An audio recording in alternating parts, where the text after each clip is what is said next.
Bigarren bideo honetan ikusiko dugu batetik batuketa eta biderketa nola egiten den.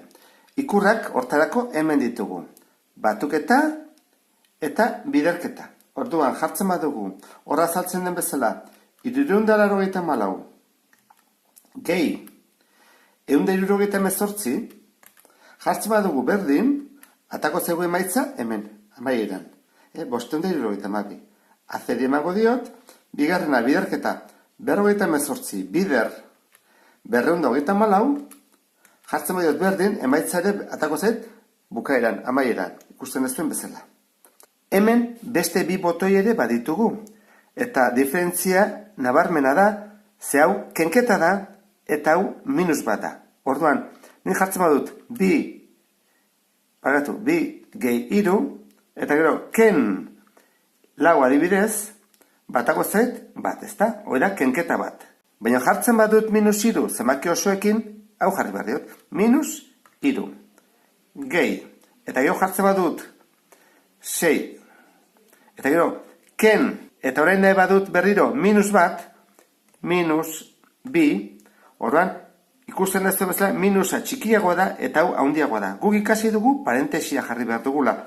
Kalkulagailu honek parentesiakin edo parentesi gabe kalkulatzen digu.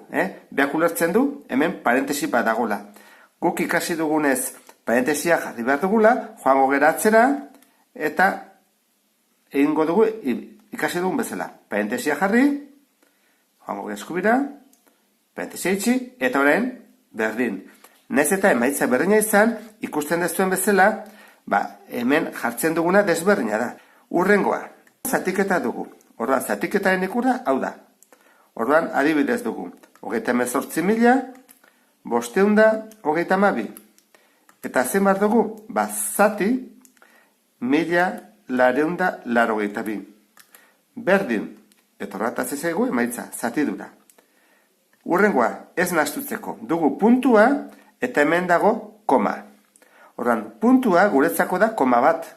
Eta beste koma hau erabiltzen da beste eragiketak egiteko. Adibidez, zatitzaile komuna handiena edo multiplo komunetako txikiena.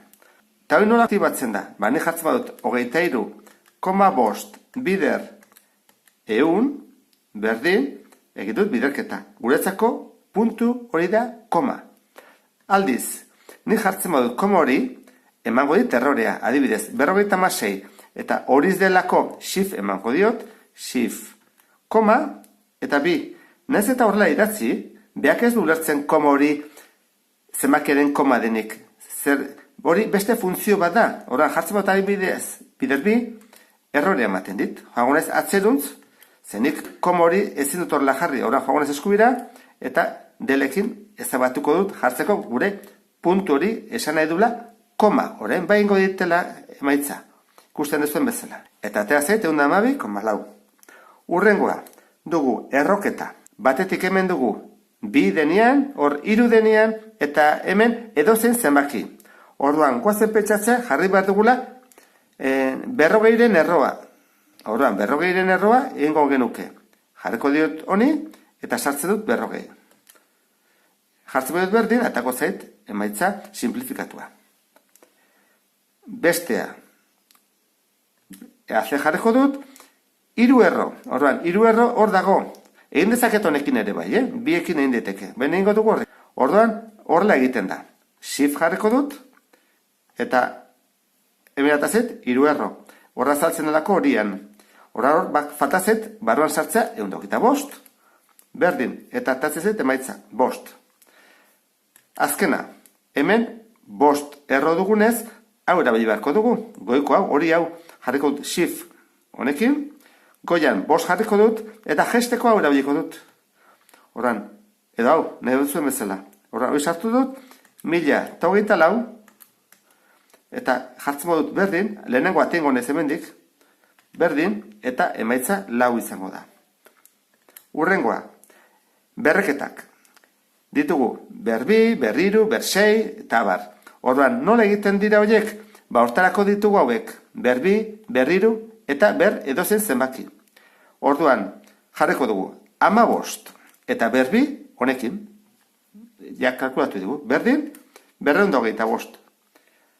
Berriru egingo genuke. 15, eta honekin, shiftekin, ja, shift S jarri digu, orduan, izango ditzake berriru. Berdin, hau da, 3.375. Berseirekin beste bat da, hemen dugu, horra saltzen digun bezala. Orduan, egingo genuke, lehenengo sakatu, eta jarri 15, igotzen gea, edo joaten gea eskubira, hor ikusten duzue, kursorea eskubirago dago, jartzen dugu 6, eta berdin. Eta horrela zenbakia asko zaundiagoa da. Azkeneko tekla guazen ikustea nola egiten den. Tekla hau izango litzake, zatiketa egiteko, komari gabe. Esango digu zatidura zenbat den eta hondarra.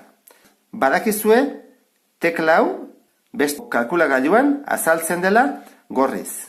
Aurkitu beharko dezute alfarekin. Orduan, egiten da erauntara. Jartzen dugu 86. Zati, 23.